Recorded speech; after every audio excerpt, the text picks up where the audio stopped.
All right, everybody, we have King of the Table coming up this weekend, and I want to make my predictions on these matches. There are 5 matches. I'm glad King of the Table actually upped the amount of matches. If you guys remember the last one, there were only 3, and all of them were basically blowouts, so you paid like 15 bucks, and it was literally a bunch of blowouts. But this card looks pretty good. I'm definitely happy with this card. Starting with the first match, Krasimir Kostadinov versus Lachlan Adair.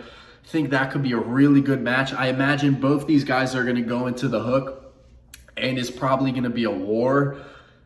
I know Lachlan seems to be leveling up significantly lately. That's what it's seeming like to me, but I heard that Krasimir is also in a really good shape. That's what I was watching the Fix podcast with Neil Pickup. He said that Georgi Svetkov, which is I guess he trains with Krasimir sometimes since they're both Bulgarians, and he said Krasimir is in a good shape. It's hard for me to predict who will win, but I'm gonna say Lachlan leveled up enough to get it done. He's young, he's hungry. I know Krasimir's still in a good shape. He looked good at the WAF World Championships, but I'm gonna say Lachlan actually wins that. Next match, we got Sergey Kalnichenko once again versus Chance Shaw. We just saw him beat Matt Mask recently, but Chance Shaw just beat Sabin at the High Five arm wrestling event.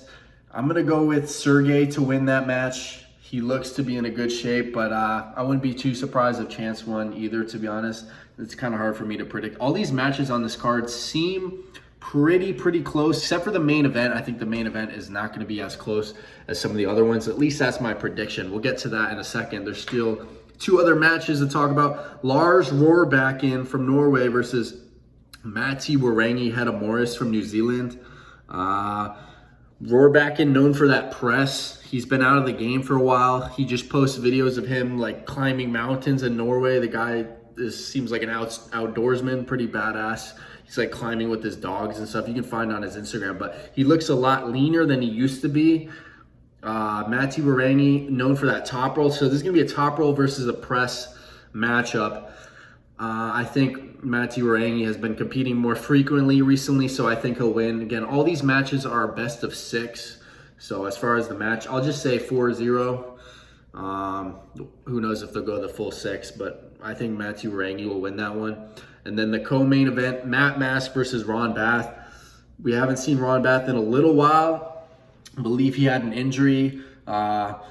I'm going with Matt Mask on this. Even though he just lost to Sergey, I think that he's hungry, and I think Ron Bath, getting older, obviously, something's telling me Matt Mask is going to win that one. So I'll say maybe Ron Bath gets a pin or 2, so maybe 4-2 to Matt Mask. And then the main event, we got Alexei Voivoda versus John Brzenk. This is a classic matchup. I'm going with Voivoda. All the lifts I've been seeing of him have been super impressive. Brzenk, I know he's been getting stem cells. He's been posting about the stem cells, so we'll see if he's coming in really recovered. But my gut is telling me Voivoda is going to come in and make a statement. That's what I'm thinking. Let me know what you guys think on all these matches. Hopefully it's a good event. I won't be watching it. Unfortunately, I'm actually competing on the same day, so I'm sure I'll probably still buy it and watch it afterwards at some point, but I'll see the matches either way. Let me know what you guys think on some of these matches. Do you agree with my predictions or not?